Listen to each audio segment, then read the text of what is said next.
자, 이제 우리 세계가 인정하는 우리 튀니지야 한국 선교사가 10명 있답니다.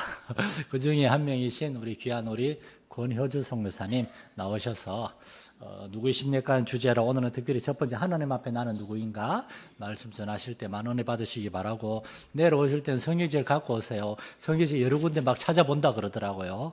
예, 귀한 말씀 드리시기 바라고 박수로 우리 선교사 안녕하겠습니다.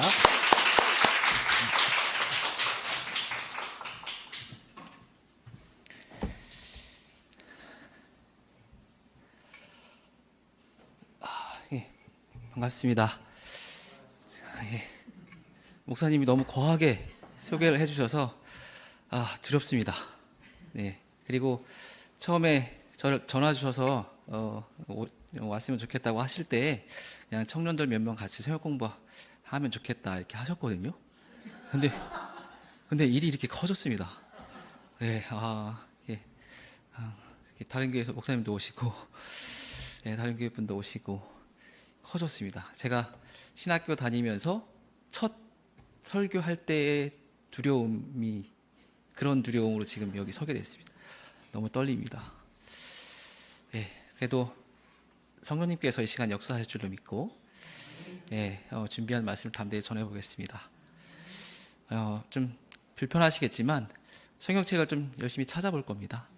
네, 성경책을 좀 같이 찾아보시면서 오늘 말씀 가운데 은혜 받으시면 좋겠고요.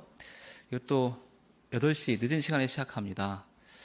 그래서 말씀을 들으시면서 깨닫는 말씀이 있으시면 들으시다가도 기도하셔도 됩니다. 네, 말씀이 끝나고 같이 기도하다가 자연스럽게 돌아가시면 됩니다.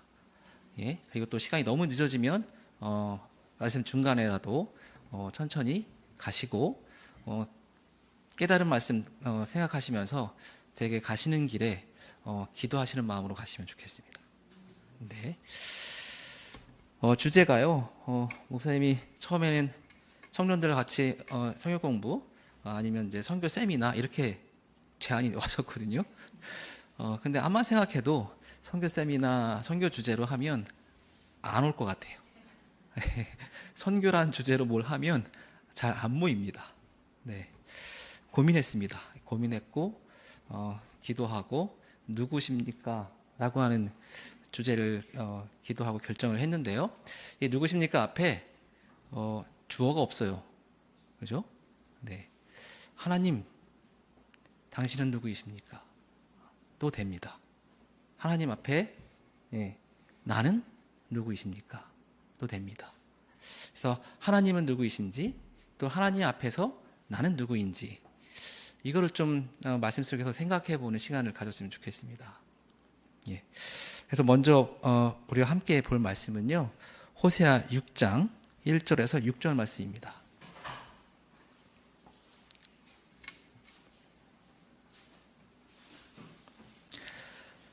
호세아 6장 1절에서 6절 말씀이고요. 제가 갖고 있는 성경책으로는 구약 성경 1261페이지에 있습니다.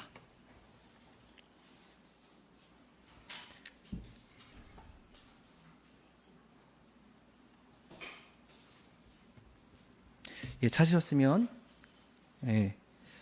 한 절씩 교독하겠습니다. 오라 우리가 여호와께로 돌아가자. 여호와께서 우리를 찢으셨으나 도로 낮게 하실 것이요 우리를 치셨으나 싸매어 주실 것임이라.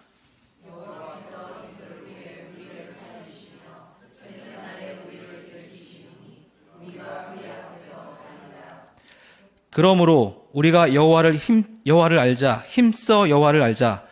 그의 나타나심은 새벽 빛같이 어김없나니 비와 같이 땅을 적시는 늦은 비와 같이 우리에게 임하시리라 하니라.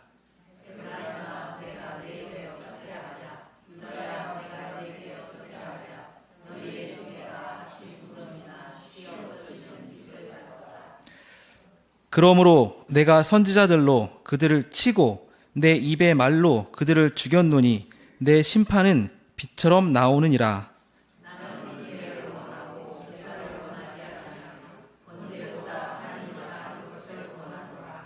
아멘. 한때 이 호세아서 6장 1절에서 3절 말씀을 본문으로 해서요, 청년의 수련회에서 3절 말씀, 우리가 여호와를 알자, 힘써 여호와를 알자라고 하는 주제로 수련회를 많이 했었습니다. 근데 제가 이거를 주제 삼는 걸 보면서 너무 안타까웠어요. 이걸 주제 삼으면 안 됩니다. 왜냐하면 1절에서 3절은 이스라엘 백성이 하나님 앞에 고백하는 건데요. 거짓 고백입니다. 이스라엘 백성이 하나님 앞에 1절부터 3절의 고백은 형식적으로 진실성의 마음을 담지 않고 거짓으로 고백하는 내용이에요. 거짓으로 고백하는 내용을 수련의 주제로 삼으면 안 됩니다. 그렇죠. 근데 이 부분이 그렇게 많이 사용됐었습니다. 근데 요즘은 잘 안 보이더라고요. 1절부터 3절까지는요. 지금 말씀드린 것처럼 이스라엘 백성의 하나님을 향한 거짓 고백입니다. 이사야서 29장 13절 제가 읽어드릴게요. 이 백성이 입술로는 나를 가까이 하고 입술로는 나를 영어롭게 하지만 그 마음으로는 나를 멀리하고 있다. 그들이 나를 경외한다는 말을 하지만 들은 말을 흉내내는 것일 뿐이다.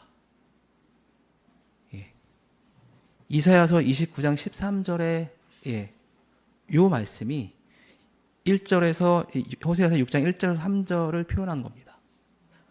입술로는 나를 가까이 하나님을 가까이 한다고 말하고 입술로는 하나님과 친하게 지내고 싶습니다. 하나님을 경외합니다. 라고 말하지만 마음으로는 아니고 또 그렇게 말하는 건 그냥 전해 들은 말을 그냥 내 입으로 말할 뿐이라는 겁니다. 마음에는 그러고 싶은 마음이 없다는 거예요. 너무 속상한 이야기죠. 그래서 하나님이요, 이렇게 거짓 고백하는, 형식적으로 고백하는 이스라엘 백성들한테 4절에서 6절까지의 말씀을 주십니다. 에브라임아, 내가 내게 어떻게 하랴? 유다야, 내가 내게 어떻게 하랴? 너희의 인애가 아침 구름이나 쉬 없어지는 이슬 같도다. 에브라임아, 유다야, 이스라엘 백성 전체를 얘기하는 겁니다. 이스라엘 백성 전체를 향해서 하나님이 말씀하시기를 너네가 나를 사랑한다고 말하지만 나를 사랑한다는 그 사랑이 아침 이슬처럼 쉬 없어지는, 그냥 고백할 때만 고백할 뿐, 쉬 없어지는 그러한 인애, 사랑이다 라고 하나님이 평가하십니다. 그러시면서 뭐라고 하시냐면요, 도대체 내가 너희를 어떻게 하면 좋겠니? 내가 어떻게 하랴? 이렇게 하시는 말씀, 한탄의 표현이십니다. 내가 어떻게 하랴? 그리고 계속해서 말씀하십니다. 그러므로 내가 선지자들 계속 보내서 깨닫게 하셨는데 그럼에도 불구하고 깨닫지 않으니까 그들을 치고 내 입의 말로 그들을 죽였나니 내 심판은 비처럼 나오니라. 하나님 이스라엘 백성도 계속 심판하셨거든요. 선지자를 통해서 계속 보내시고 깨닫게 하시고 그래도 돌이키지 않으니까 하나님께서 심판을 하셨거든요.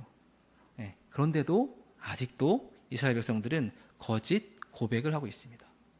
그러면서 아주 중요한 말씀을 6절에 하십니다.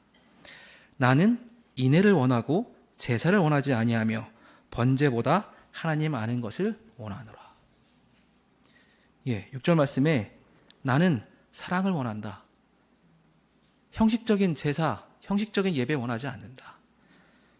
번제보다, 예배보다 하나님 아는 것을 원하노라. 요즘 한국 교회를 보면요, 형식적인 예배로 가득 차 있습니다.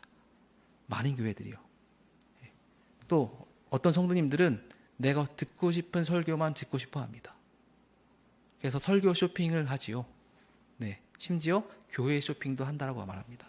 내 기호에 맞는 설교를 해주는 목사님의 교회에 참석하는, 또 온라인에서 내가 듣고 싶은 나한테 이거 참 잘 들리네, 이거 참 나한테 내가 듣고 싶었던 말씀인데 내가 듣고 싶어하는 내 기호에 맞는 그러한 말씀들만 찾아서 쇼핑합니다. 교회에서 목사님이 주시는 말씀에 대해서는 재미없다, 딱딱하다 라고 하는 말로 그런 설교하시면 안 됩니다. 라고 이야기합니다. 또 설교가 1시간 이내, 예배가 1시간 이내에 끝나야만 합니다. 너무 바빠요. 너무 바쁘세요. 네. 왜 예배가 1시간 이내에 끝나야만 합니까? 선교지에서는 말씀이 최소한 2시간이고 말씀 듣고 하나님께 감사해서 찬양하는 시간이 40분에서 1시간, 예배가 3시간 정도 됩니다. 근데 왜 우리는 예배가 1시간 이내로 해치우고 가야만 합니까? 많은 사람들이요, 오늘날 현대의 많은 사람들이 너무 바빠요. 바쁘다 보니까 예배는 드려야 되겠고, 예배는 짧을수록 좋고, 예배를 해치우고 가는 거죠. 형식적인 예배입니다. 네. 내가 하나님을 만나고 하나님을 알아가는 것에 관심이 없습니다. 하나님을 만나길 원하고 하나님을 갈망하는 마음이 있어야 되는데 현대의 많은 그리스도인들이 하나님을 알길 원하는 갈망, 하나님을 만나기 원하는 갈망이 많이 사라졌습니다. 정말 안타깝습니다. 김영국 목사님이 이런 책을 쓰셨어요. 만나지 않으면 변하지 않습니다. 그리스도인은요, 하나님을 만나야 됩니다. 그리스도인은요, 예수님을 만나야 됩니다. 그리스도인은요, 성령님을 만나야 됩니다. 하나님을 만나야 우리가 누구인지 알 수 있습니다. 예수님을 만나야 정말 우리가 누구인지 알 수 있습니다. 성령님을 만나야 우리가 누구인지 또한 알 수 있습니다. 사랑하는 성도 여러분, 하나님을 만나시기 바랍니다. 하나님을 깊이 있게 알기를 원합니다. 이것을 여러분들이 하나님을 깊이 있게 만나고 하나님과 친밀한 교제를 누리면서 축복된 삶을 누리기를 원하는 마음으로 이것을 준비했습니다. 그리고 호세아는 하나님 앞에 말씀을 받아서 이렇게 얘기했고요. 욥기서로 넘어가겠습니다. 욥기서 42장 5절에서 6절입니다.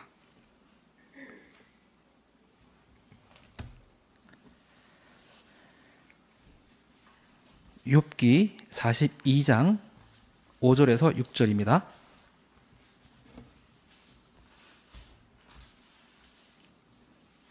제가 갖고 있는 성경책으로는 구약 성경 803페이지에 있습니다.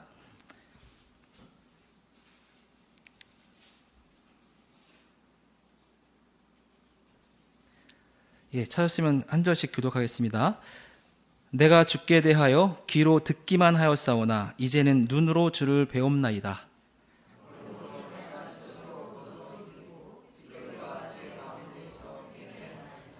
아멘.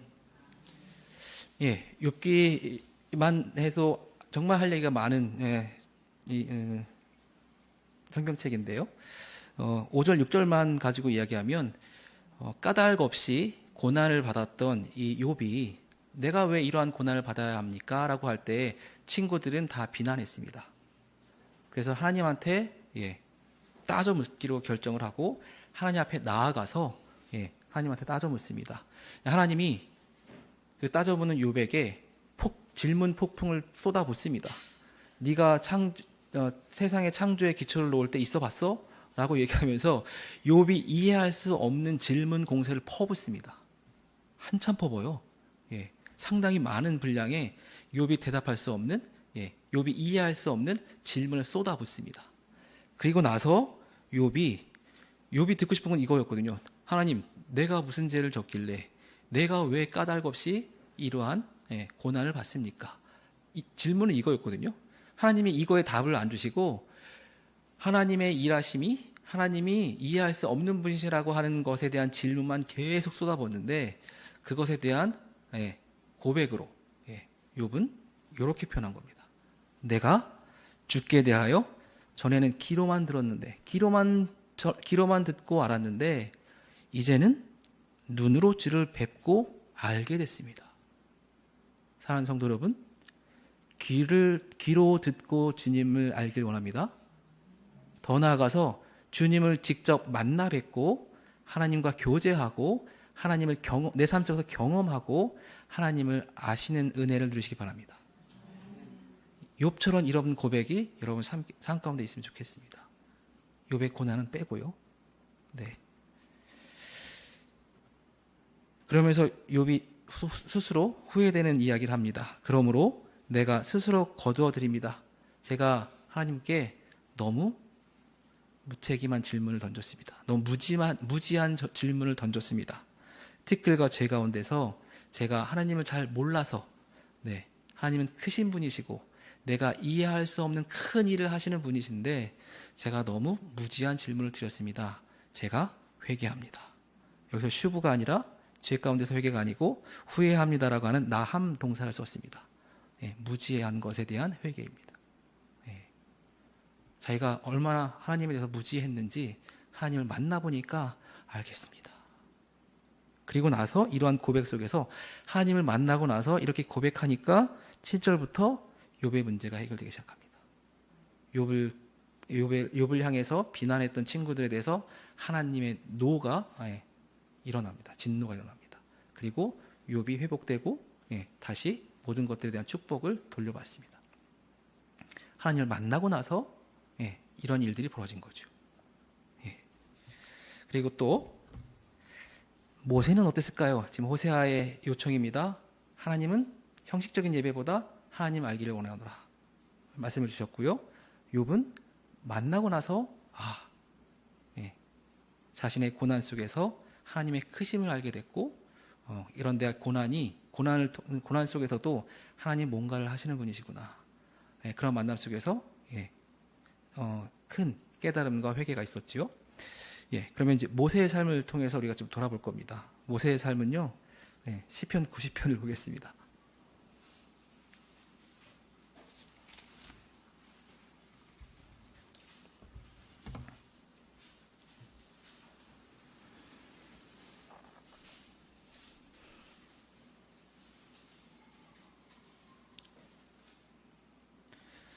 시편 90편 찾으셨으면 그래도 17절까지 되지만 한 절씩 교독하겠습니다. 주여, 주는 대대에 우리의 거처가 되셨나이다.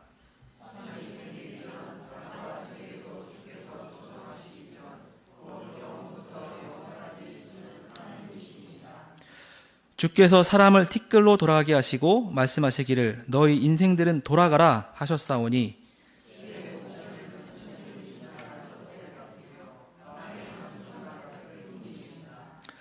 주께서 그들을 홍수처럼 쓸어가시나이다. 그들은 잠깐 자는 것 같으며 아침에 돋는 풀 같으니이다.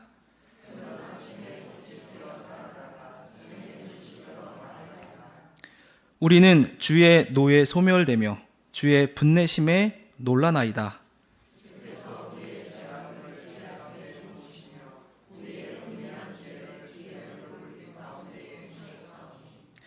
우리의 모든 날이 주의 분노 중에 지나가며 우리의 평생이 순식간에 다하였나이다.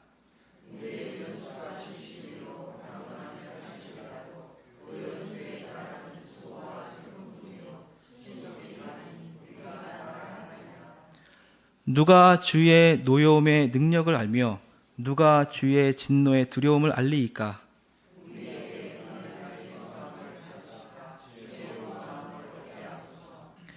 여호와여 돌아오소서. 언제까지니이까? 주의 종들을 불쌍히 여기소서.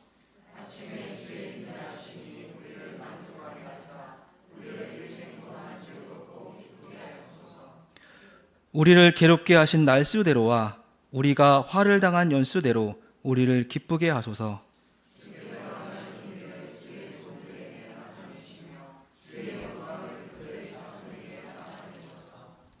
17절 함께 읽겠습니다. 주 우리 하나님의 은총을 우리에게 내리게 하사 우리의 손이 행한 일을 우리에게 견고하게 하소서. 우리의 손이 행한 일을 견고하게 하소서. 아멘. 시편 90편은요 전체 시편 중에 유일한 모세의 시입니다. 시편에 모세의 시가 딱 하나 있는데 그게 시편 90편입니다. 그리고 이 시편 90편은요 성서학자들, 구약학자들 안에서 논쟁이 좀 있습니다. 어떤 논쟁이냐면 이 시편 90편은 성서학자들이 시편은 양식을 정하거든요. 이게 무슨 시인가를 정하거든요. 근데 구약학자들의 시편 90편은 탄원시인가 지혜시인가에 대한 논쟁이 좀 있습니다. 탄원시라고 하는 것은 모세가 이스라엘 백성들을 위해서 중보기도 하면서 하나님 그래도 이스라엘 백성들을 좀 긍휼히 여겨주십시오. 예. 불쌍하지 않습니까? 예. 은혜를 좀 베풀어 주십시오. 좀 살려주십시오. 라고 하는 예. 선처를 호소하는 시라고 하는 거예요. 탄원시. 모세가 하나님께 이스라엘 백성을 중보기도 하면서 선처를 부탁하는. 하나님은 영원하신 하나님이신데 우리 인생들은 하나님의 영원성에 비하면 예, 강건하면 연수가 70이라도 강건하면 80을 산다 할지라도 영혼에 비하면 순간이지 않습니까? 순간을 살다가는 이 영혼 예, 먼지로부터 와서 먼지로 돌아가면 너무 의미 없지 않습니까? 하나님 긍휼히 여겨주십시오. 예, 이런 탄원시이다 라고 하는 이야기가 있고요. 또 이 시편은 12절에 보면 예, 우리에게 우리 날 계수함을 가르치사 지혜로운 마음을 얻게 하소서. 참 인생이 짧은데 하나님 앞에서 사는 인생이 예, 지혜를 갖고 가치 있게 살았으면 좋겠다. 가치 있는 인생을 산다라고 하는 것은 무엇인가? 그 지혜를 이 시편에서 주고 있기 때문에 예, 지혜시다라고 하는 논쟁도 있습니다. 근데 무엇이 중요합니까? 탄원시가 중요합니까? 예, 지혜시가 중요합니까? 문학 장르가 중요한 게 아니고요. 제가 여기서 보고자 하는 초점은요. 16절 말씀입니다. 주께서 행하신 일을 주의 종들에게 나타내시며 주의 영광을 그의 자손들에게 나타내소서. 네, 제가 여기서 포커스를 두는 것은요. 16절에 주께서 행하신 일입니다. 사랑하는 성도 여러분, 우리 하나님은 살아계신 하나님입니다. 살아계신 하나님은 오늘도 일하고 계십니다. 여러분께서 가정에서 일터에서 학업의 현장에서 살아가실 때에 하나님은 함께 하셨습니다. 함께 여러분과 동행하셨습니다. 또 우리가 구원받는 것을 위해서 일하셨습니다. 또 우리와 함께 하나님은 일하시길 원하십니다. 네. 하나님의 일하심을 우리가 깨달았으면 좋겠어요. 우리 하나님은 살아계신 하나님이기 때문에 지금도 일하고 계세요. 예. 많은 사람들이 70, 80, 요즘에 수명이 많이 늘었죠. 100세, 예. 앞으로 100세 시대가 된다고 얘기하죠. 100세를 살아도 하나님 앞에서는 순간을 삽니다. 예. 순간을 살아요. 이 순간을 사는 이 인생을 뭐라고 표현해요?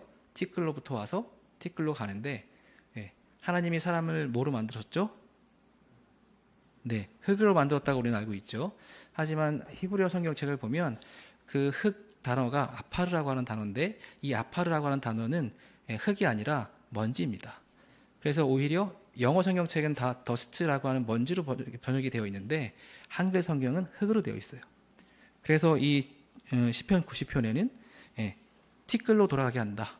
티끌로 만들어서 먼지로 만들어서 먼지로 돌아가게 하신다. 그게 하나님이다 라고 하는 거죠. 인생에는 이런 인생이 있습니다. 먼지로부터 와서 한평생 살다가 먼지로 돌아가는 인생이 있습니다. 먼지로부터 와서 하나님을 만나서 하나님의 일하심 속에서 하나님의 동역자가 되고 하나님의 사랑을 누리고 그리고 하나님 나라로 가는 삶이 있습니다. 다시 이야기할게요. 두 가지 인생이 있습니다. 먼지로부터 와서 열심히 분주하게 살다가 먼지로 돌아가는 인생이 있습니다. 하나님과 상관없이 살다가요. 먼지로부터 왔지만 하나님을 만나서 하나님 나라의 백성이 되고 하나님의 자녀가 되고 하나님 나라를 살다가 하나님 나라를 가는 우리가 죽어서 먼지로 돌아간다 할지라도 주님이 다시 오실 그날에는 부활의 몸으로 하나님 나라를 가는 두 번째 인생이 있습니다. 우리 사랑하는 성도 여러분은 이 두 번째 인생입니다. 이 두 번째 인생이 되도록 하나님은 일하셨다라고 하는 겁니다. 모세가 얘기하는 건 이겁니다. 하나님이 먼지로부터 우리 모든 생명들을 모든 열방을 창조하셨잖아요. 생명 주셨잖아요. 제발 불쌍히 여겨주세요. 하나님 앞에 우리의 죄가 낱낱이 놓인답니다. 8절에 보면. 그래서 하나님이 분노하신답니다. 하나님 그 분노를 제발 거둬들이고 긍휼히 여기셔서 은혜를 베푸시고 우리가 하나님과의 만남 속에서 하나님의 사랑을 누리는 삶이 되게 해주세요. 네, 그렇게 얘기하는 겁니다. 그래서 모세가 16절에 주께서 행하신 일을 주의 종들에게 나타내소서. 주의 영광을 그의 자손들에게 나타내소서. 우리가 하나님의 우리를 향하신 열방을 위해서 일하신 그 하나님의 일하심을 깨달았으면 좋겠습니다. 또 우리의 자손들도 그 하나님의 일하심을 깨닫고 하나님께 영광 돌렸으면 좋겠습니다. 네. 모세가 그러면 어떻게 먼지로부터 와서 하나님을 만나서 가치 있는 삶을 살다 갈까라고 하는 이러한 이야기를 시편을 통해서 주는데요. 그 지혜에 대한 부분을 좀 앞부분을 좀 보면서 하나님 일하심에 대한 부분에 좀 초점을 둬서 좀 이야기했으면 좋겠습니다. 자꾸 찾아봐서 좀 번거롭죠? 네. 요즘은 그냥 앞에서 본문 빈표도 싸서 읽는데 저는 성경책을 찾아보면서 읽는 게 너무 좋아요. 네. 성경책을 좀 자주 찾아보는 것들을 많이 하셨으면 좋겠습니다. 네. 그래서 지금 찾아볼 말씀은요, 창세기 12장으로 갑니다. 우리가 하나님의 일하심에 포커스를 두고 좀 보기 위해서 창세기 12장으로 가겠습니다.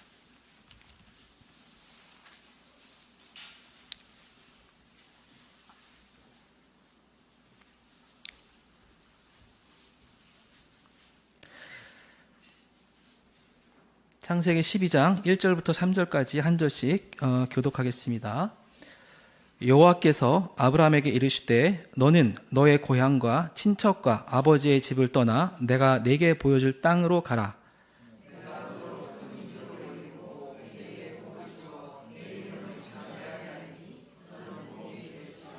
3절 함께 읽겠습니다. 너를 축복하는 자에게는 내가 복을 내리고 너를 저주하는 자에게는 내가 저주하리니 땅의 모든 족속이 너로 말미암아 복을 얻을 것이라 하신지라. 아멘. 하나님이 아브라함을 부르시면서 주시겠다라고 하는 게 오늘 이 본문에 나오죠. 12장의 1절에서 3절에 뭘 주시겠다고 하시나요? 네, 우리는 참 복을 좋아하니까 복이 먼저 나옵니다. 근데 더 먼저 큰 민족을 이루겠다라고 말합니다. 그리고 어디로 가라 그래요? 1절에 보면 내가 내게 보여줄 땅으로 가라라고 얘기합니다. 그래서 하나님이 아브라함을 부르시면서 내가 내게 보여줄 땅으로 가라. 하나님이 땅을 주시겠다고 얘기하세요. 얘기하시고요. 그리고 2절에 또 어떤 복을 주시냐면 많은 자손을 줘서 큰 민족을 이루게 하겠다라고 하는 말씀을 하시죠. 내가 많은 자손을 줄게. 내가 땅 줄게. 많은 자손을 통해서 큰 민족을 이루게 해줄게. 그리고 너는 이름이 창대케 되고 복이 될지라 라고 하나님이 축복하십니다. 사랑하는 성도 여러분, 복이 되시기 바랍니다. 네. 마산 열린교회가 열방의 복이 되길 원합니다. 성도 여러분께서 가정의 복이 되길 원합니다. 마산 열린교회가 마산, 창원, 우리나라의 복의 근원이 되길 원합니다. 하나님이 이렇게 아브라함이 복의 근원, 복이 되길 원하시면서 주겠다라고 하는 게 땅하고 큰 자손이에요. 근데 이 땅하고 큰 자손, 이 두 가지를 주겠다고 약속하셨는데 이것이 언제 성취되는지 혹시 아십니까? 하나님이 주신다고 하셨으니까 주셨지 않겠습니까? 그러면 언제 이루어 주셨는데 언제 주셨을까요? 먼저 큰 민족, 많은 자손이 주신 것, 이 약속을 성취하신 것은 출애굽기 1장입니다. 그래서 출애굽기 1장으로 갑니다. 확인하기 위해서.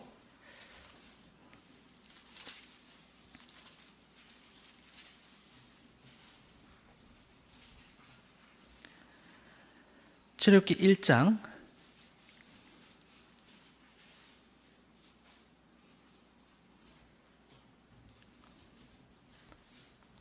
제가 읽겠습니다. 8절 9절입니다. 요셉을 알지 못하는 새 왕이 일어나 애굽을 다스리니 그가 그 백성에게 이르되 이 백성 이스라엘 자손이 우리보다 많고 강하도다. 요셉 때에 이스라엘 사람들이 애굽으로 이주해서 살지요. 요셉의 가족들이 이주해서 살기 시작했고요. 많은 자손들이 늘어서 얼마만큼 됐다고요? 애굽에서 사는데 이스라엘 백성이 우리보다 많다. 여기서 우리는 애굽 사람들보다 많다는 거예요. 애굽 나라에서 사는데 애굽 나라 사람들보다 이스라엘 사람들이 더 많아졌답니다. 근데 심지어 얼마만큼 많아졌냐면 12절 함께 읽겠습니다. 12절. 그러나 학대를 받을수록 더욱 번성하여 퍼져나가니 애굽 사람이 이스라엘 자손으로 말미암아 근심하여. 네. 애굽 사람이 학대합니다. 왜 학대했을까요? 이스라엘 백성들의 숫자가 많이 늘어나지 않게 하기 위해서 학대합니다. 학대하면 학대할수록 하나님은 계속해서 더 많은 자손을 주세요. 그래서 어느 정도까지 되냐면 애굽 사람이 정말 많아진 이스라엘 사람들 때문에 어떡하지? 애굽이 아니라 이 애굽 나라에서 애굽 사람들이 쫓겨나가고 이스라엘 사람들이 이 땅을 차지해서 사는 이스라엘 나라가 되면 어떡하지? 라고 하는 걱정이 될 만큼 너무나 많아집니다. 하나님이 아브라함에게 무수히 많은 자손을 줄게, 이 약속을요 아브라함에게 하셨고요. 그리고 그의 아들 이삭에게도 하셨습니다. 하늘을 봐라, 하늘의 별과 같이, 바다의 모래알 같이 많은 자손을 줄게. 또 그의 아들 야곱에게도 동일한 말씀을 하세요. 무수히 많은 자손을 줄게. 그래서 아브라함의 하나님, 이삭의 하나님, 야곱의 하나님이라고 얘기하잖아요. 이게 아브라함의 하나님이 아브라함에게 약속한 것을 성취해 줄 거다. 그 약속이 계승되는 걸 얘기해요. 아브라함의 하나님이 아브라함에게 약속한 것을 이삭에게도 약속했고, 그리고 야곱에게도 약속했고, 그 약속한 것을 언제 이루어 주시냐면 출애굽기 1장에 와서 확인해 볼 수 있는 거예요. 이 큰 민족을 이뤘습니다. 네. 사랑하는 성도 여러분, 하나님이 우리에게 약속하신 것은 반드시 이루어 주십니다. 그것을 우리가 출애굽기 1장에서 아브라함과 이삭과 야곱에게 약속하신 것을 이루어 주신다는 걸 우리가 볼 수 있고요. 여기서 또 아직 주신다고 했는데, 복의 근원이 되게 하시면서 주신다고 했는데 아직 한 가지 안 주신 게 있죠. 뭐죠? 땅을 이제 주셔야 되는 시점이 온 겁니다. 언제? 출애굽기 1장에서 큰 민족을, 많은 자손을 주셔서 큰 민족을 이뤘는데, 이 사람들이 어떤 상황이에요? 애굽 사람들에게 학대받는 상황이에요. 사람들이 늘어나면 늘어날수록 점점 더 강도 높은 학대를 받습니다. 강제 노역에 시달리고요. 심지어 남자가 태어나면 죽여버려서 더 이상 남자아이들이 죽여버리면 또 이스라엘 사람들이 더 늘어날 수가 없게 되겠잖아요. 근데 놀라운 것은 21절에 보면 히브리 산파를 통해서, 어떤 히브리 산파요? 하나님을 경외하는 히브리 산파를 통해서 남자아이들은 살려줍니다. 세상의 권세 잡은 애굽 왕이 히브리 산파를 시켜서 이스라엘 사람들 중에 출산을 하는데 남자아이가 태어나면 죽여버려라 라고 말하는데, 히브리 산파는 세상 권세 잡은 애굽의 왕이 두려운 게 아니라 누가 더 두려웠어요? 하나님이 더 두려웠기 때문에 하나님의 일하심을 보는 겁니다. 뭘 봤을까요?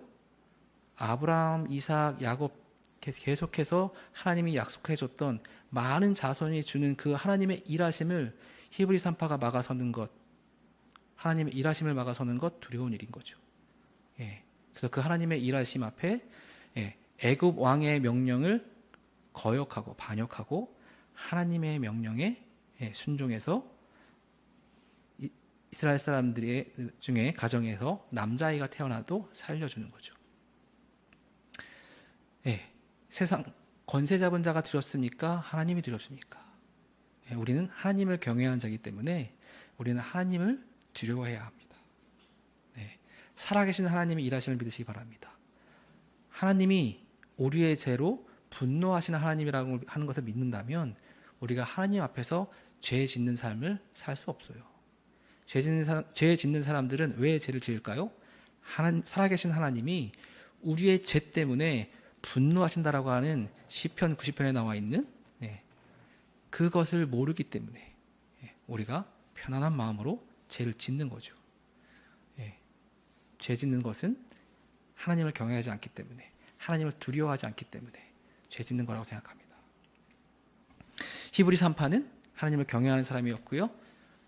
세상 권세 잡은 왕보다 왕의 명령을 거역하면 죽음 당해요. 히브리 산파도 목숨 걸고 이 일을 하는 건데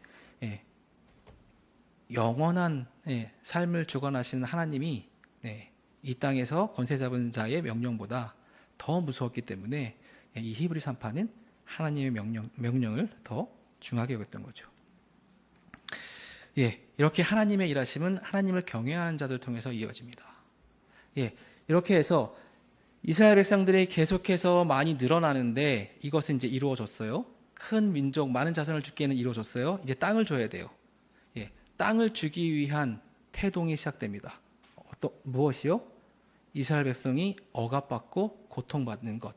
이것으로부터 이들을 해방시키는, 애굽에서 이들을 탈출시키는, 출애굽시켜서 그럼 어디 가서 살아야 되지 않습니까?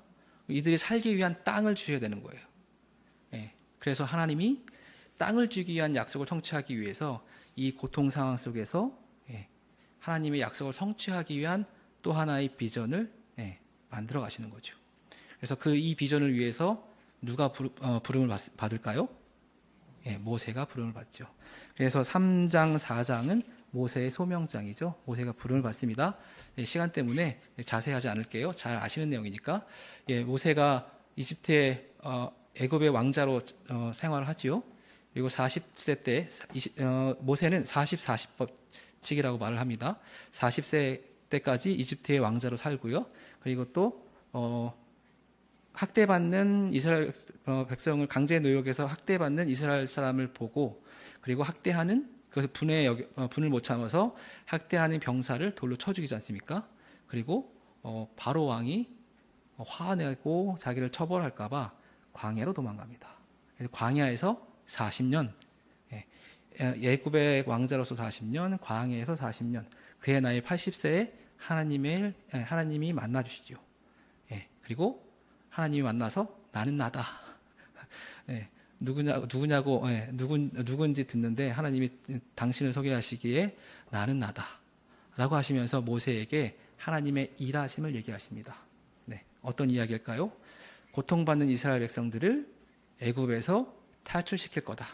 네가 바로한테 돌아가서 하나님의 사랑하는 백성들을 애굽에서 나아갈 수 있도록 허락해달라고 이야기해라. 이렇게 모세를 하나님이 이스라엘 백성들에게 땅을 주기 위한 그 약속 성취를 위해서, 그 일을 쓰기 위해서 출애굽하는 그 일들로 하나님이 부르셨죠. 이 소명을 받은 이 모세가 어떻게 합니까? 거절합니다. 하나님의 일하심을 직접 하나님이 만나서 너 이거 해, 이렇게 명령하셨는데 모세가 하나님 못합니다. 왜요? 저는 혀가 좀 아둔해서. 거절합니다. 성경에 보면 선지자들이요, 이런 부류가 있습니다. 하나님의 일하심을 위해서 부르는데 저 못합니다. 예레미야도 그래요. 하나님, 저는 아이와 같아서 못합니다. 우리 하나님 어떻게 하실까요? 그래 너 못해? 다른 사람 찾지 뭐, 이렇게 안 하세요. 그래 너 못해? 아니야, 할 수 있어. 모세에게 너 말 못해? 말 잘하는 아론 형 붙여줄게. 가서 해. 하나님 저 못합니다. 또 설득합니다. 니에미야도 마찬가지예요. 하나님 저 아이 같아서 못해요. 그래 너 못해? 아니야, 너 할 수 있어. 내가 너와 함께 있어줄게. 할 수 있어. 이렇게 해서 하나님은 사명을 주세요. 소명을 주십니다. 제가 생각할 때요, 비전은요 보는 겁니다. 비전이잖아요. 텔레비전 보는 거죠. 비전은 보는 겁니다. 뭘 보는 걸까요? 하나님의 일하심을 보는 겁니다. 하나님의 일하심을 보는 것이 비전이고요. 소명은요, 그 하나님의 일하심 속에서 어떤 일을 하라고 우리를 부르시는 것이 소명입니다. 모세는 이스라엘 백성들에게 땅을 주기 위한 그 약속을 성취하기 위해서 첫 번째 출애굽시키는 것을 위해서 부르셨습니다. 이게 모세의 소명입니다. 모세는 하나님으로부터 하나님의 일하심 속에서 무엇을 해야 하는지를 들었고 받고 행해서 나가는 거죠. 그래서 이제 돌아갑니다. 돌아가서 이제 바로에게 말하고 나가려고 하는데 순탄하지 않죠. 그래서 어떻게 됩니까? 10가지 재앙을 하나님이 내리시죠. 그래서 10가지 재앙 속에서 어쩔 수 없어서 바로가 이스라엘 백성들을 그래 가라. 예. 어쩔 수 없어서 가라라고 보내줍니다. 그래서 보내주는데 이스라엘 백성들이 이제 출애굽하기 위해서 애굽에서 나아갑니다. 나아가는데요. 이스라엘 백성들은 하나님의 일하심에 시선을 두지 않습니다. 이스라엘 백성들은요, 자신의 삶의 어려움에 시선을 둡니다. 제가 두 가지 관점을 계속 볼 겁니다. 이스라엘 백성은 어디에 시선을 두는가? 예, 하나님의 일하심은 어디에 있는가? 지금 그걸 좀 볼 건데요. 같이 보겠습니다. 출애굽기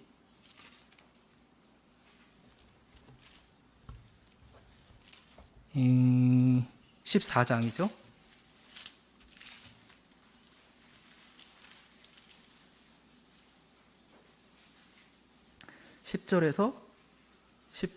14장 10절에서 14절. 출애굽기 14장 10절에서 14절 한 절씩 교독하겠습니다. 바로가 가까이 올 때에 이스라엘 자손이 눈을 들어 본즉 애굽 사람들이 자기들 뒤에 이른지라. 이스라엘 자손이 심히 두려워하여 여호와께 부르짖고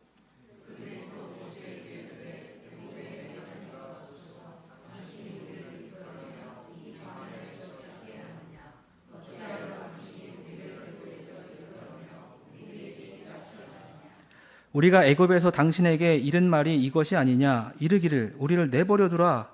우리가 애굽 사람을 섬길 것이라 하지 아니하더냐. 애굽 사람을 섬기는 것이 광야에서 죽는 것보다 낫겠노라.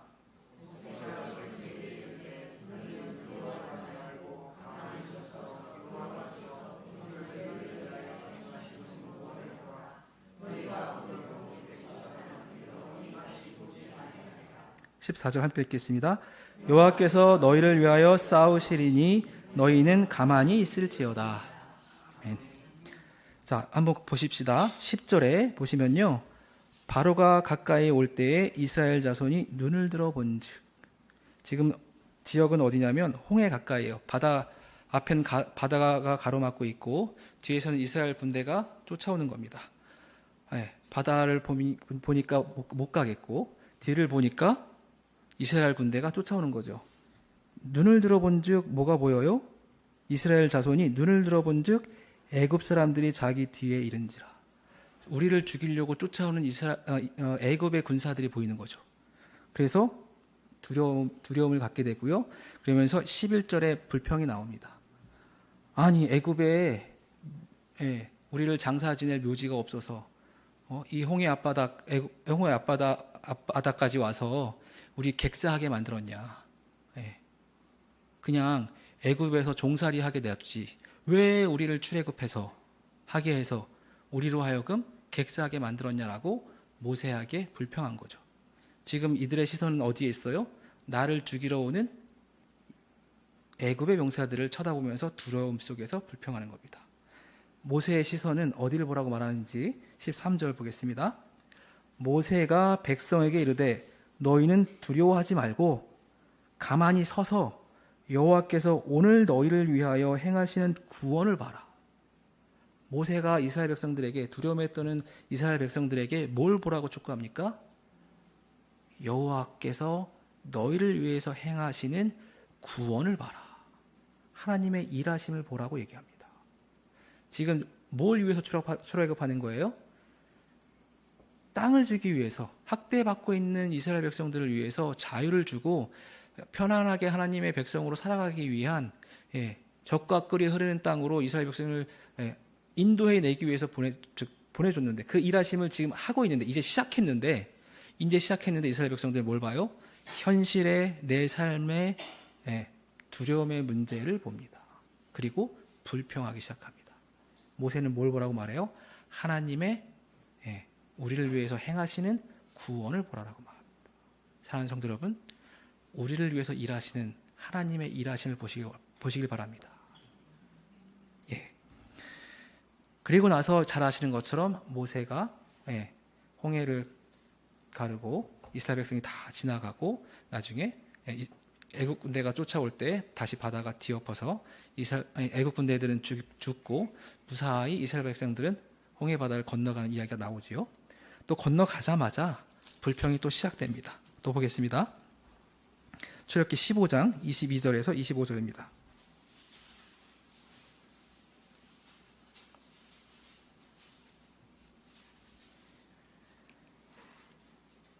출애굽기 15장 22절에서 25절 한 절씩 교독하겠습니다. 모세가 홍해에서 이스라엘을 인도하며 그들이 나와서 수르 강야로 들어가서 거기서 사흘 길을 걸었으나 물을 얻지 못하고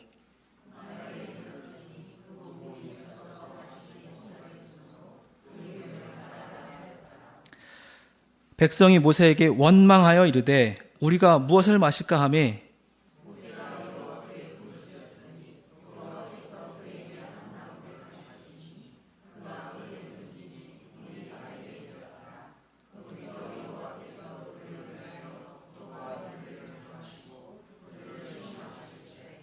제가 26절도 읽겠습니다. 이르시되 너희가 너희 하나님 나 여호와의 말을 들어 순종하고 내가 보기에 의를 행하며 내 계명에 귀를 기울이며 내 모든 규례를 지키면 내가 애굽 사람에게 내린 모든 질병 중 하나도 너에게 내리지 아니하리니 나는 너희를 치료하는 여호와임이라. 아멘. 마라에 오니까요 목말라 죽겠는데 물을 먹어보니까 써서 못 먹겠습니다. 그래서 사람들이 바로 모세한테 뛰어가서 원망합니다. 물이 써서 못 먹겠다, 죽겠다, 목말라 죽겠다, 어떡하냐, 목말라 죽일 작정이냐, 이렇게 얘기를 하는 거죠. 그랬더니 모세가 여호와 앞에 부르짖습니다. 그리고 하나님께서 말씀하십니다. 너희 하나님 나 여호와의 말을 들어 순종해라.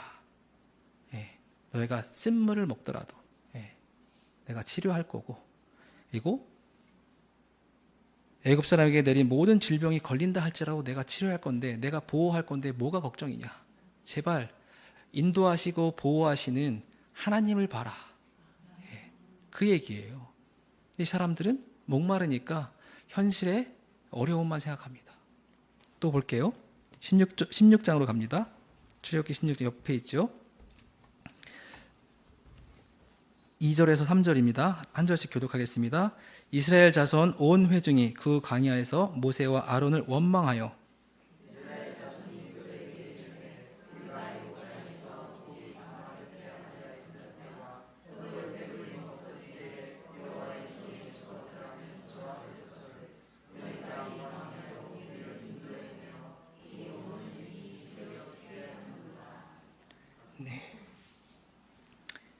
이것은 무엇에 대한 불만이죠? 고기 못 먹었다. 애굽에 있을 때는 우리가 고기 가마 곁에 앉아서 고기라도 좀 종살이하고 핍박받았지만 고기라도 구경하고 고기라도 쪼가리라도 좀 얻어먹었는데 광야에 나오니까 고기가 없네. 고기 먹고 싶네 라고 불평합니다. 고기 먹고 싶어서 불평합니다. 저도 삼겹살, 오겹살 너무 좋아하는데요. 이때도 고기 많이 좋아했나 봐요. 바로 고기 먹고 싶으니까 바로 모세한테 가가지고 아론한테 원망합니다. 차라리 출애굽하지 않고 애굽에서 고기 먹으면서 살았으면 좋았을 것을. 지금 어떤 상황이라고요? 하나님이 땅 주기 위해서 인도해 가는 상황에서 고기 못 먹는다고, 내가 먹고 싶은 고기 못 먹는다고 불평해요. 내가 먹고 싶은 거 못 먹는다고 힘들다고 불평하는 거죠. 또 보겠습니다.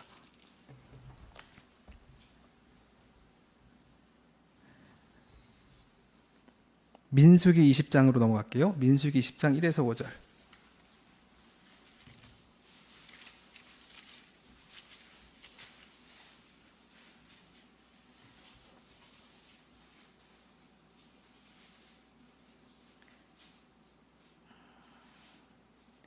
민수기 20장 2에서 5절, 민수기 20장 2절에서 5절까지 한 절씩 교독하겠습니다. 민수기 20장 2절에서 5절. 회중이 물이 없으므로 모세와 아론에게로 모여드니라.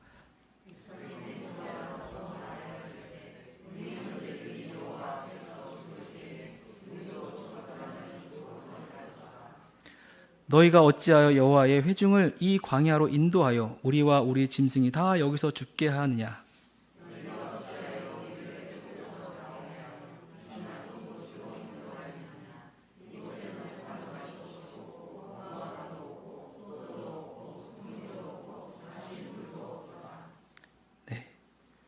6절 제가 읽겠습니다. 모세와 아론이 회중 앞을 떠나 회막문에 이르러 엎드림에 여호와의 영광이 그들에게 나타나며, 여기까지 읽겠습니다. 네, 무리바에 물이 없어서 또 불평합니다. 왜 우리를 출애굽하게 해서 물이 없는 이 땅에서 우리를 하여금 죽게 만들었느냐, 이렇게 얘기하죠. 예. 우리 형제들이 여호와 앞에서 죽을 때에 우리도 죽었더라면, 예, 차라리 애굽에서 그냥 죽는 게 더 편했겠다. 왜 우리가 이 광야에 나와서 배고프고 고기도 못 먹고 물도 못 먹고, 예, 이 힘든 고생을 하는지 모르겠다. 예, 계속해서 이스라엘 백성들은 가나안 땅을 향해서 하나님이 땅을 주시기 위한 그 성취를 하기 위해서 인도하고 보호하시는데, 낮에는 구름 기둥, 밤에는 불 기둥, 만나와 메추기를 계속 먹이시는데, 때마다 먹이시는데, 이스라엘 백성들은 때마다 불평합니다. 이 이스라엘들의 시선은 어디에 있다고요? 내 삶의 현실에, 어려움을 계속해서 보는 겁니다. 그것만 봐요. 그래서 모세는 뭘 촉구해요? 하나님의 일하심을 제발 좀 봐라. 우리가 왜 출애굽했냐? 적각거리는 땅으로 하나님께서 우리를 인도하시기 위해서 아브라함의 하나님, 이삭의 하나님, 야곱의 하나님, 예, 우리 조상들에게 약속하신 그 땅을 우리에게 주시기 위해서 우리를 계속 먹이시고 인도하시는데, 예, 왜 자꾸 불평하냐? 예, 모세는 계속 촉구합니다. 하나님의 일하심을 보라고.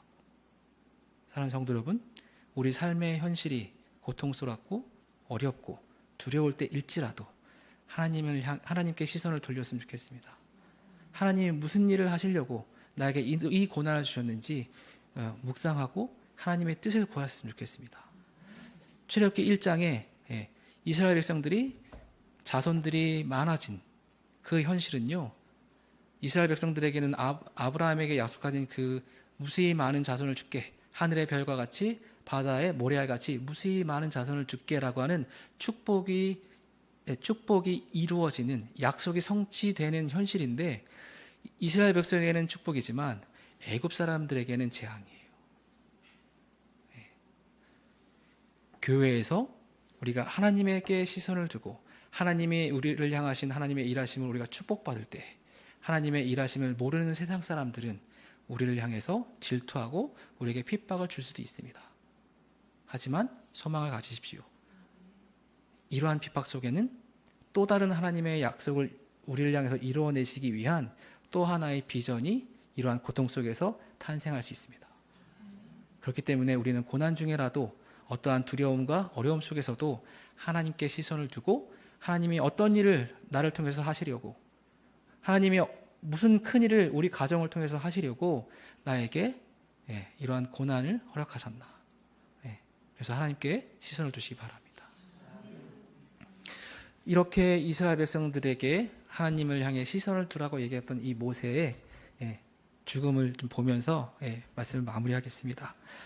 모세의 죽음이 나오는 말씀은요, 신명기 34장입니다.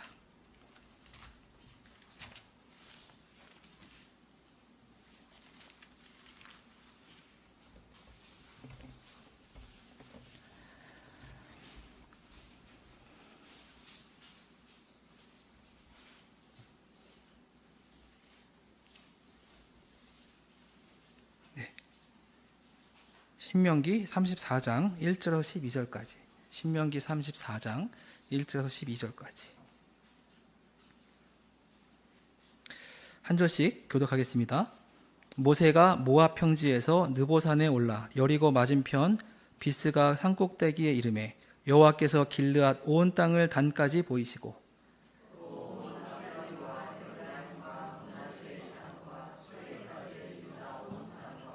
네겝과 종려나무의 성읍 여리고 골짜기 평지를 소알까지 보이시고,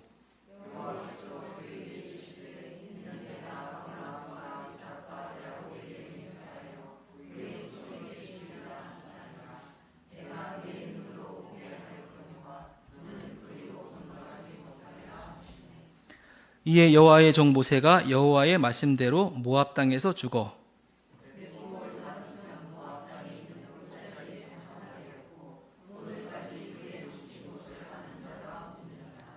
모세가 죽을 때 나이 120세였으나 그의 눈이 흐리지 아니하였고 기력이 쇠하지 아니하였더니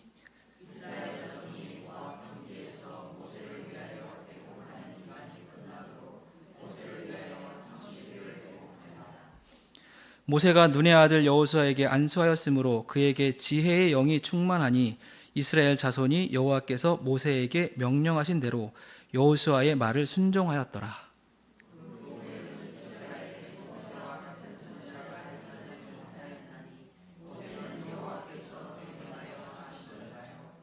여호와께서 그를 애굽 땅에 보내사 바로와 그의 모든 신하와 그의 온 땅에 모든 이적과 기사와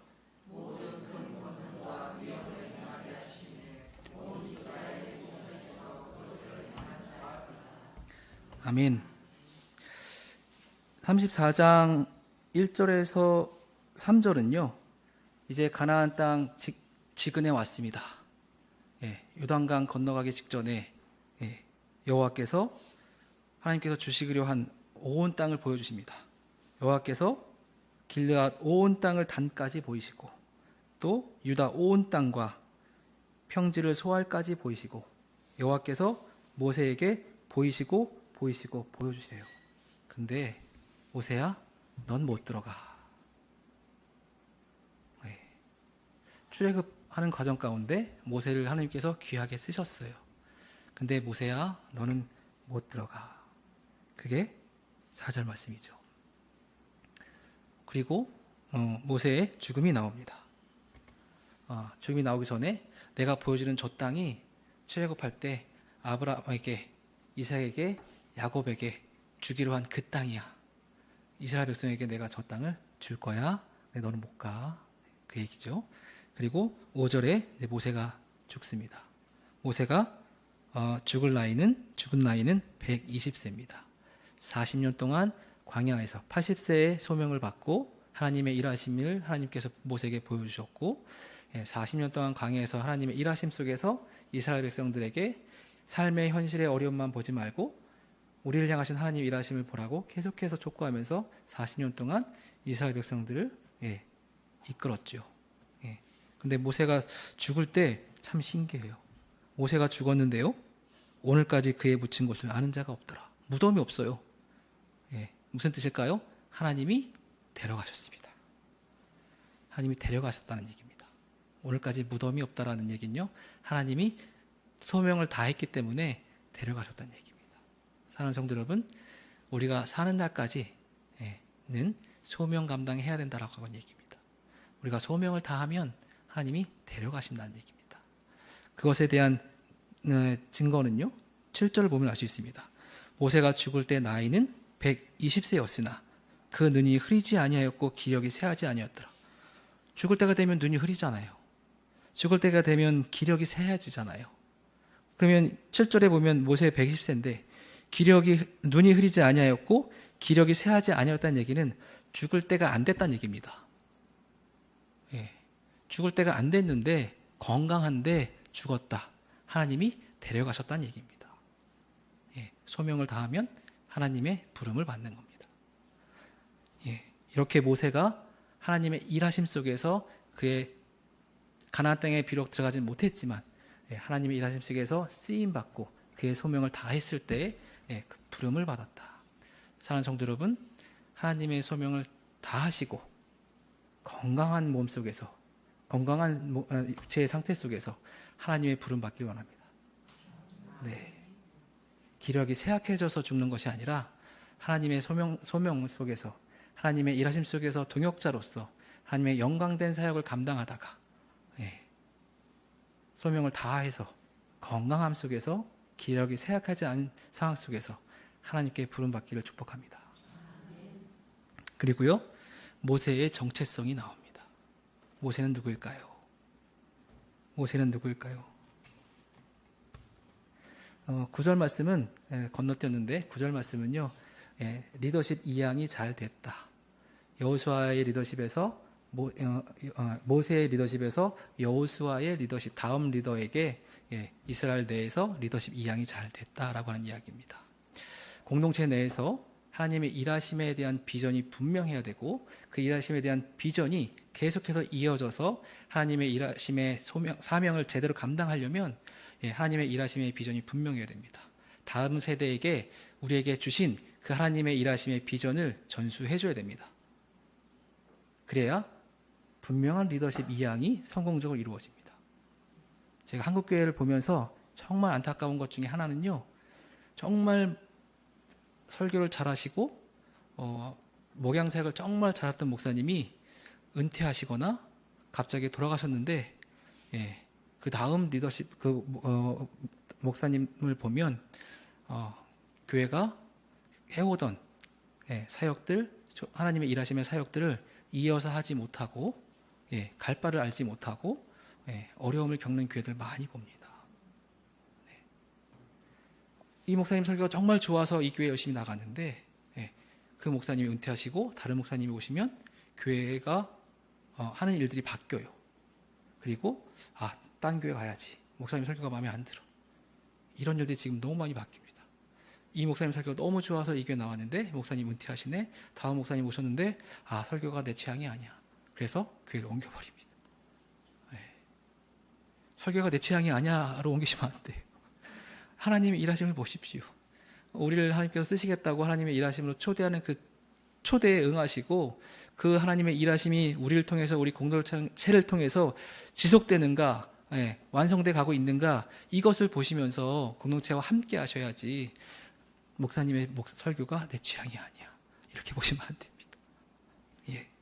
근데 이스라엘 공동체는요, 하나님의 일하심의 비전이 분명했고 여호수아가 그것을 물려받아서 리더십 이양이 잘 돼서 그렇게 해서 가나안 땅으로 정복 전쟁을 통해서 가나안 땅을 얻기까지 전진해가는 그런 것을 이제 보여주고요. 성공적으로 이루어졌다고 보여주고요. 그리고 10절에서야 모세의 정체성이 나옵니다. 모세는 뭐라고 얘기하냐면요, 이스라엘에 모세와 같은 선지자가 일어나지 못하였나니 모세는 여호와께서 대면하여 아시던 자요. 저는 이 표현이 너무 멋있습니다. 모세는 여호와께서 대면하여 아시던 자요. 하나님이 모세를 만나셨고 하나님이 만났기 때문에 하나님이 모세를 아시던 자라고 평가하고 있습니다. 모세가 하나님을 만났고 모세가 하나님을 알았다 표현이 아니고요. 알았겠죠. 모세는 하나님의 쓰임을 받았고 하나님의 일하심 속에서 사명 감당을 했던 인물이기 때문에 하나님을 대면했기 때문에 모세도 하나님을 잘 알았겠죠. 근데 이 표현은 모세가 하나님을 알았다가 아니고요. 하나님이 모세를 만나 주셔서 하나님이 모세를 대면해서 만났고 그리고 하나님이 모세를 알던 자, 하나님이 아시던 자가 모세다라고 합니다. 사랑하는 성도 여러분, 하나님은 예배의 자리에서 여러분께서 성경책을 읽을 때에 하나님께서는 여러분과 대면하여 만나길 원하십니다. 예배의 자리는요, 말씀을 통해서 하나님을 대면하는 자리입니다. 우리가 말씀을 읽을 때에 하나님을 대면하여 만나는 축복을 누리시기 바랍니다. 그래서 여러분의 정체성이 하나님이 나를 만나서 하나님이 나를 아시는 자로 나의 정체성을 형성했으면 좋겠어요. 하나님이 나를 아시는 자. 신약성경에 이런 표현이 있잖아요. 내가 주님께 말씀을 배웠습니다. 내가 예배도 드렸습니다. 그랬더니 천국에 갔더니 난 널 모른다 하리라. 하나님이 모른다 하리라 하는 사람들이 있어요. 하지만 우리가 예배 가운데서 하나님 만나서 말씀 속에서 우리가 하나님 만나서 하나님이 우리를 아시는 자의 축복을 누리셨으면 좋겠습니다. 하나님은 우리를 사랑하시는 분입니다. 많은 사람들이요, 세상에서 당신은 누구입니까? 라고 얘기하면 뭐라고 얘기할까요? 당신은 누구입니까? 라고 얘기하면 뭐라고 얘기하죠?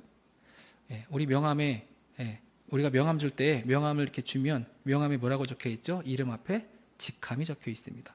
이 직함은 뭐죠? 내가 하는 일은 어느 회사에서 어떤 일을 하는 어떤 직급에 있는 누구입니다. 세상에서는요, 정체성을 당신은 누구입니까? 라고 물어보면 내가 하는 일이 나인 걸로 소개를 합니다. 세상에서는 내가 하는 일이 나인 걸로 소개해요. 내가 하는 일이 나라면 멋있는 나가 되려면 사랑쌤들이 보기에 멋져 보이는 내가 되려면 어떻게 해야 됩니까? 내가 하는 일에서 성공을 해야 됩니다. 내가 하는 일에서 성공하려다 보니 바쁩니다. 사람들로부터 인기를 얻기 위해서 많은 사람들을 만나다 보니 바쁩니다. 명예와 권력과 물질을 얻기 위해서 애쓰다 보니 많은 돈을 소유해서 많은 일을 하고 있는 큰 비즈니스를 하고 있는 사람이 접니다. 그렇게 얘기하다 보면 잘 되면 괜찮지만 내가 하고 있는 일이 나라고 소개할 때 내가 하는 일이 잘 안 될 때는 내가 누구인지 소개하기가 참 민망합니다. 이게 세상에서 소개하는 당신은 누구이십니까? 당신의 정체는 무엇입니까? 얘기할 때 내가 하는 일이 나입니다 라고 하는 방식의 정체성을 소개합니다. 우리는요, 우리 정체성을 이렇게 소개해야 됩니다. 저는요, 하나님이 사랑하는 자입니다. 저는요, 하나님이 만나기를 원하는 자입니다. 저는요, 하나님이 하시는 일이 무엇인지 나를 만나서 보여주시고 그 일들을 함께 하자고 하나님의 일하심의 자리에 초청하는 자입니다. 그래서 제가 그 일에 순종해서 공동체와 함께 그 일들을 감당하고 있습니다. 저는 하나님의 사랑받는 자입니다. 공동체의 역할은 당신은 하나님의 사랑받는 자입니다라고 하는 정체성을 깨우쳐 주는 것이 공동체의 첫 번째 사역입니다. 그리고 당신은 하나님의 사랑을 받기 때문에 그 충분한 사랑을 받기 위해서 하나님을 만나야 됩니다. 그리고 삶의 어려운 현실 속에서도 우리의 시선은 삶의 어려움의 시선을 두지 말고 하나님을 바라보며 갑시다 라고 사랑으로 격려하고 함께 나아가는 것이 이 공동체가 함께 해야 할 역할인 것입니다. 사랑하는 성도 여러분, 여러분은 하나님이 사랑하기 때문에 여러분 한 사람 한 사람을 개인적으로 만나길 원하고 하나님의 일하심이 무엇인지 보여지길 원하는 하나님의 사랑하는 자이심을 깨달으시기 바랍니다. 오늘 말씀은 여기서 마치겠습니다. 이렇게 기도하셨으면 좋겠습니다. 하나님, 만나기 원합니다. 내 삶의 시선이 하나님께 있길 원합니다. 내 삶의 어려움을 보기보다는, 내 삶의 두려움에 휩싸이기보다는 내 삶의 시선이 하나님의 일하심에 있길 원합니다. 예배 가운데서 나를 만나 주시옵소서. 내 기도 가운데 나를 만나 주시옵소서. 내가 말씀을 읽을 때마다 하나님 나를 대면하여 주시옵소서. 내 삶 속에서 하나님의 사랑을 충분히 누르고 공동체와 함께 하나님의 사랑을 함께 나눌 수 있는, 세상을 향해서 하나님의 사랑을 내 삶을 통해서 보여줄 수 있는 삶이 되게 해달라고 위에서 함께 기도하시다가 자연스럽게 돌아가도록 하시겠습니다. 기도하시겠습니다.